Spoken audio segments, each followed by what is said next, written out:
What the heck is happening in our market? Stay tuned, we'll be talking about that in a sec.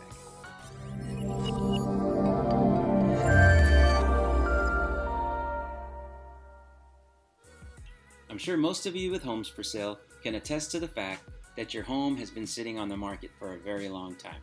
Actually, much longer than it would have sat in the market this same time last year.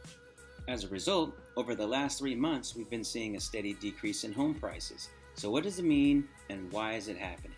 Currently, homes are averaging on the market 38 days to sell. And honestly, I've seen homes take much longer than that. 60 days, 90 days. I mean, some of you probably have some homes that are on the market for that long, so you know.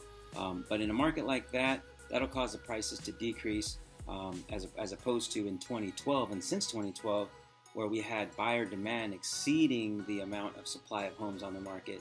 That caused the market to increase annually up to 6.2% per year.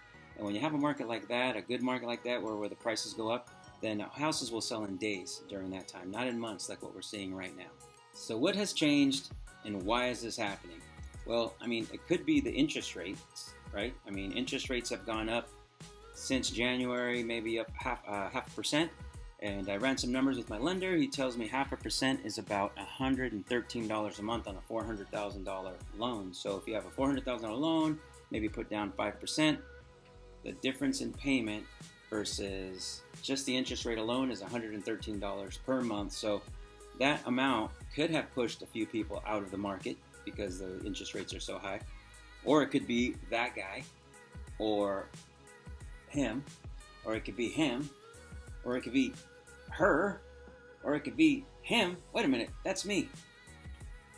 I mean, we're seeing many of our buyer clients walk away from the negotiation table with $5,000 up to $50,000 less than the listed sales price. And in many cases, some of those clients have received closing costs. I'm not saying everybody will get that deal or a deal like that, but what I am saying is that since the market has changed, buyers definitely have an advantage at the negotiation table. Now, if you're a seller, it might look bad on the surface, but in reality, it's not quite so bad. I mean, if you're moving up or if you're moving down, maybe downsizing a home, it's not quite so bad. And here's the reasoning behind that. If you're buying a home, in this market, you're going to probably pay less than that home was worth 6 months back.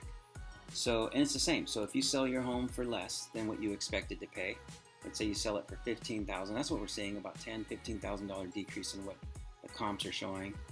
Comps might show it should sell for a certain amount, but you list it for the comp price and it just sits and sits and sits. So you definitely have to go below the comps in order to sell your home. But if you do that and you go, let's say worst case, $15,000 below what you wanted, and then you end up buying a home that you bought for $15,000 below the list, it's kind of a wash. And that's what I'm trying to say. So it's not so bad. So don't worry. So what should you do? Number one, set a realistic price for today's current market. Number two, I'd say to study the market a little closer than you have in the past. And number three, I'd say spruce up your property as best as possible. In a market like this where the competition is fierce, and it really is, you have to have your house in tip-top shape. You really do. It's got to stand out. It's got to catch somebody's eye, and it's got to feel good to be inside that home. So those are the three things I'd say to do right off the bat. And then contact a realtor. I mean, you really should be working with a realtor. Working on your own in a market like this doesn't make sense to me. You're putting yourself at risk. You really are. Not at danger, but risk of losing money. You're throwing money away. I see it happening all the time. People will call me to come take a look at their house to put it up on the market, and then it turns out they end up spending money on the home trying to get it listed for sale before I show up, and I'm thinking to myself, why did they do this? They just threw that money away. Because some things don't need to be upgraded. Some things are fine the way they are. So it's good to have a keen eye, an expert, somebody who's done this over and over again to take a look at your property and kind of give you an idea of what needs to be fixed and what doesn't. That's what I recommend to do. There's a couple other things you should do, but for starters, that's where you should start. So I hope this video helped you to get a better understanding of what's happening in our current real estate market. It's not an end of the world scenario by any means, just a new market norm. So God bless you. I'm Gabe the House Guy with United Real Estate Pacific States. Be sure to subscribe if you like the info I'm putting out, or reach out to me any way you can. I'm here to help you. God bless.